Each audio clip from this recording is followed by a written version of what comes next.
going on, everybody? Welcome back to another episode of the Cover 2 podcast. As always, I'm your host, Lawson Turner, and we have a special episode today. There's no basketball, but the show must go on. We are going over the Pittsburgh Steelers, key additions, their losses this offseason, and their schedule and my predictions. So, let's dive on into their additions. So, we acquired Dante Jackson via trade. He was part of the Deontay Johnson trade. I like this trade in theory, but I need to see how it works because I was a big time Deontay Johnson fan. Pardon me. I still think he's a fantastic route runner. I think even though he can have some drops issues, I do think still overall he's a really talented, still relatively young receiver. I thought we hit our draft out of the park. We went offensive line, which has been hit or miss in the first. The Steelers offensive line's been hit and miss. We discussed it by drafting an offensive tackle in the first round. He should be. I'm tackles are tackles are iffy to me when drafting them. They're not the sexy pick, but they might be the pick that could lead to your quarterback staying upright and staying healthy, which I thought once again wasn't the sexy pick, but was a pick that the Pittsburgh Steelers just we make these picks over and over and over, and we find key skill positions like Roman Wilson in the third round coming out of Michigan. I thought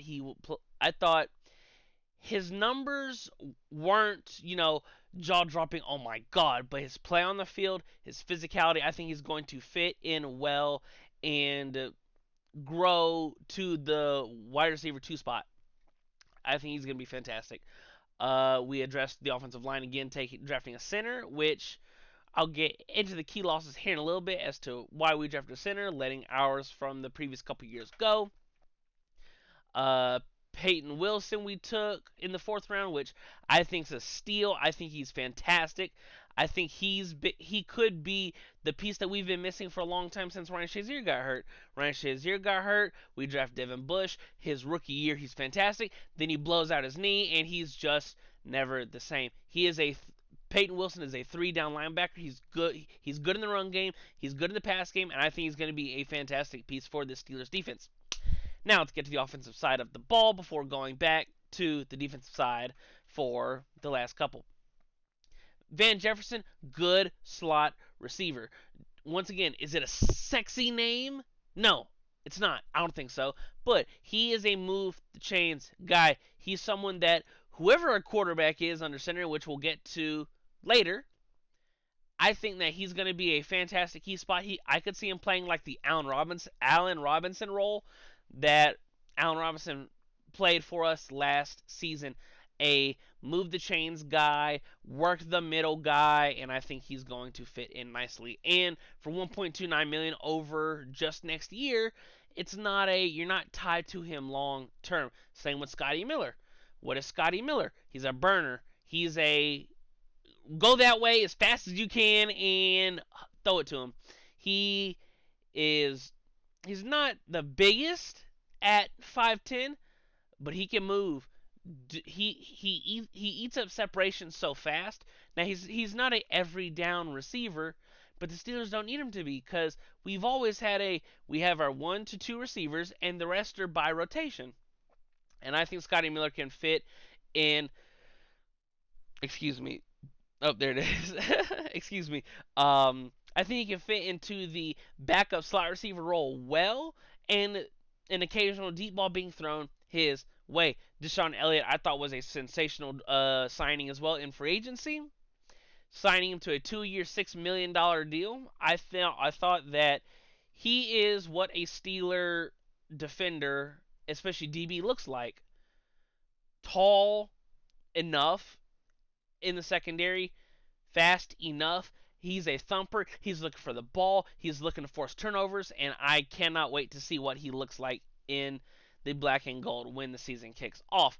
Patrick Queen, man, I was ecstatic when we signed him to a $41 million deal over 3 years. He is 100% worth this money. He knows what it takes to play AFC North football.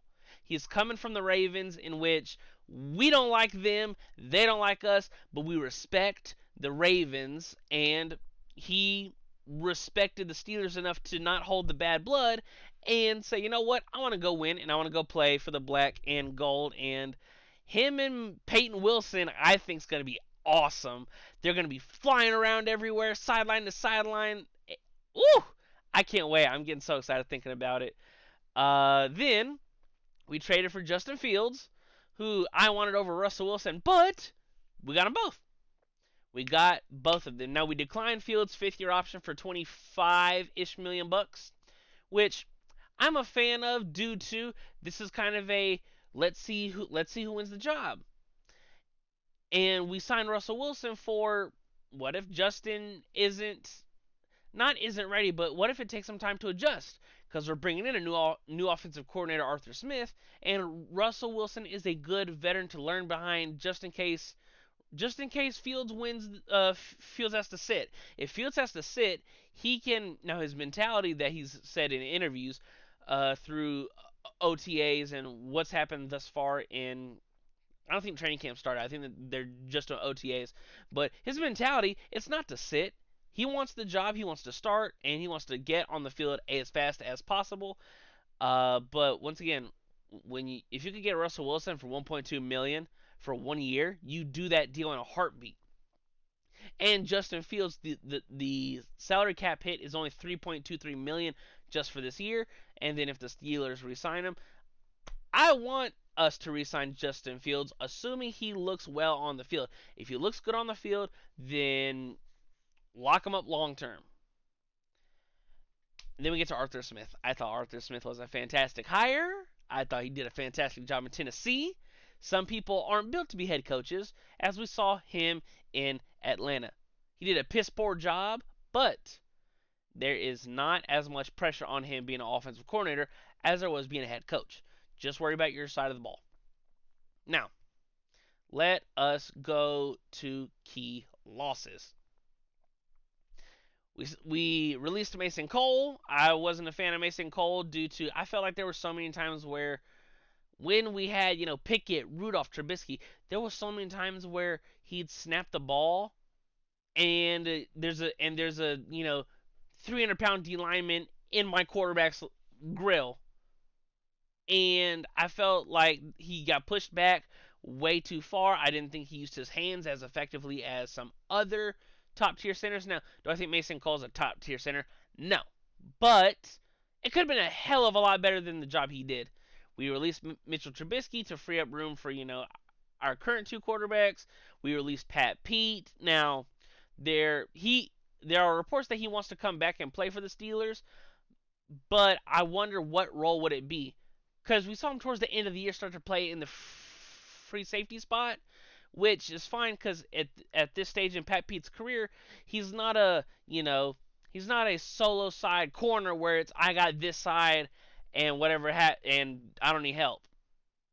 Pat Pete's lost a step, still good and effective, but he's lost a step, and there's nothing wrong with it.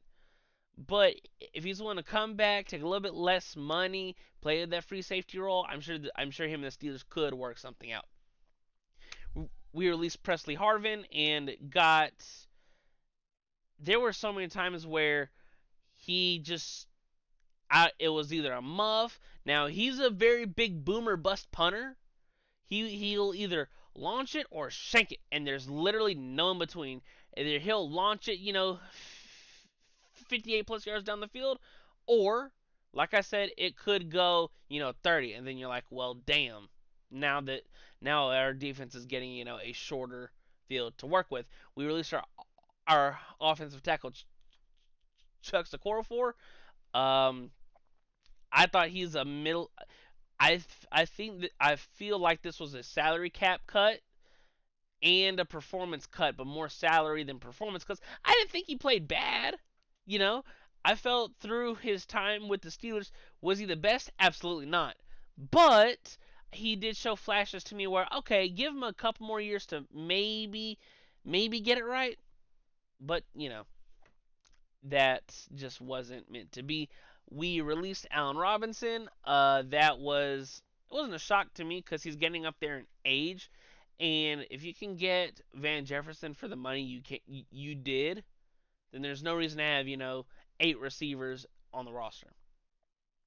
I did not list Deontay Johnson on here for my mess up. He should be on the graphic, but he's not. We traded him for in the Dante Jackson trade, which I think we're going to see a slight impact, but we want players, not prisoners. We want volunteers, not prisoners. We don't want hostages.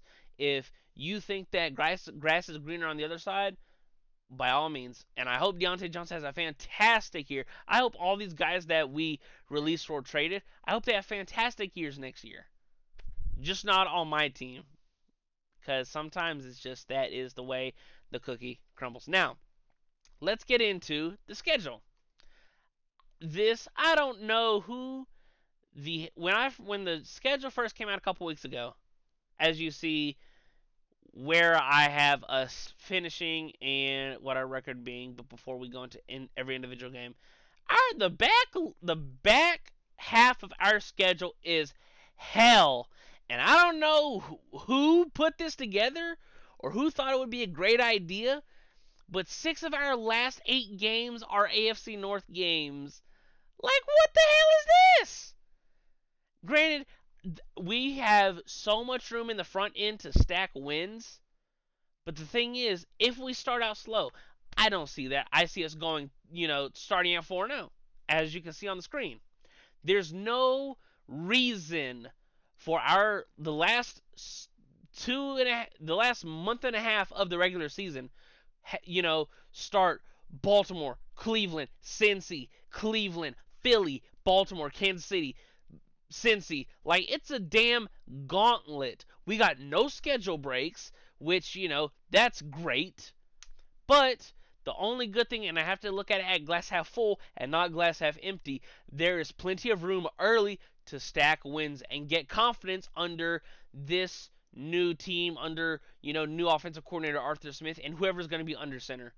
If it's Russell Wilson, then get his legs back under him. He had a good statistical year in Denver last year, but when you watch the games, it didn't feel the same. Now, granted, do I expect him to be what he was, 9 years ago in Seattle? No, I don't. I don't even expect him to be what he was 6 years ago in Seattle. But can you limit the turnovers and be a above average game manager? I think Justin Fields can be a game changer on athleticism alone and talent alone. And he's still young to where he could still develop and do I expect Justin Fields to be the develop into a deadly accurate quarterback such as, Joe Burrow? No, I don't. But what Justin Fields is not, we get him for what he is. He's an explosive athlete with a hellacious arm. His accuracy needs work slightly, but you have good receivers to do it. You don't need to thread the needle every time. And it's okay. Because top to bottom, you can't say we have not had postseason success due to lack of roster. Because our roster's been good. Yeah, it's been key injuries here and there. But overall, offensively, we should be fine with whoever's under center. And with Arthur Smith calling the plays, I think he will lead us to a 11-6 record. Let's go in through these games individually. Atlanta. I think that TJ Watt is going to give. I assume Kirk Cousins is going to be under center for week 1. I think our O-line could feast on a very good. Falcons have a very good offensive line. I'll give it to them. Their defense is still suspect, and I think it's a good layup game for either Fields or Wilson. Then at Denver. You telling me the team that's starting a rookie quarterback, Bo Nix? Like, come on now. Let's keep it a stack.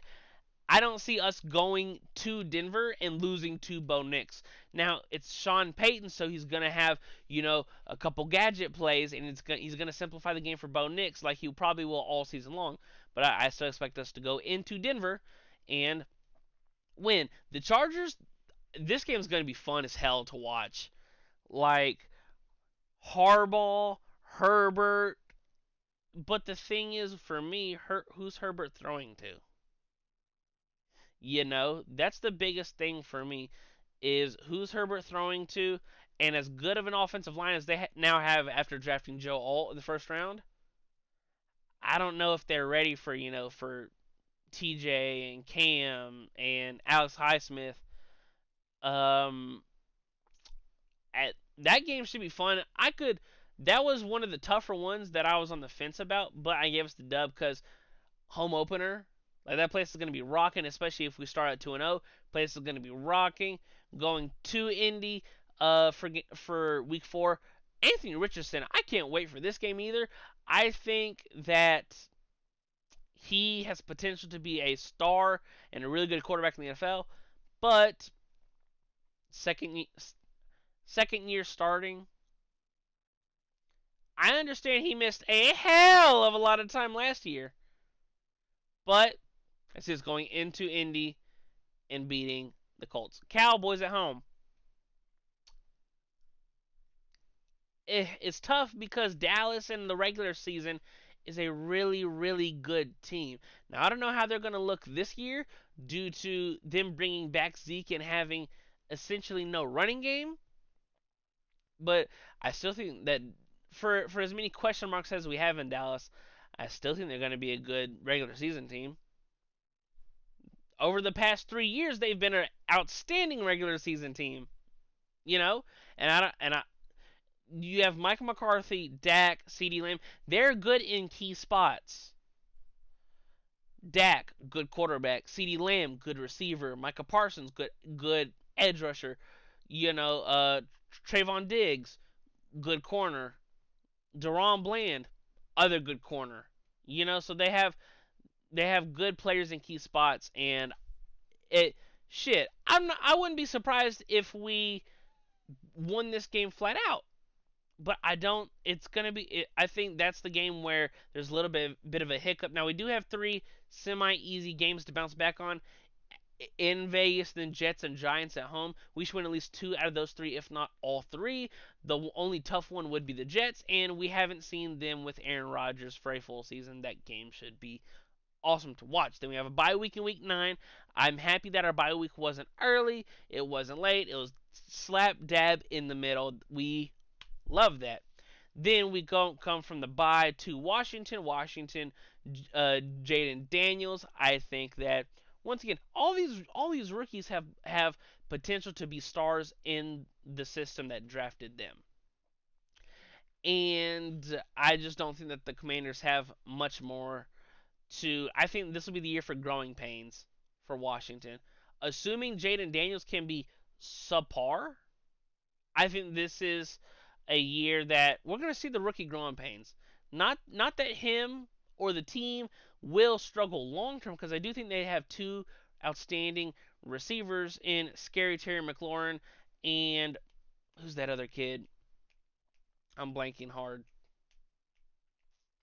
I'm blanking super hard.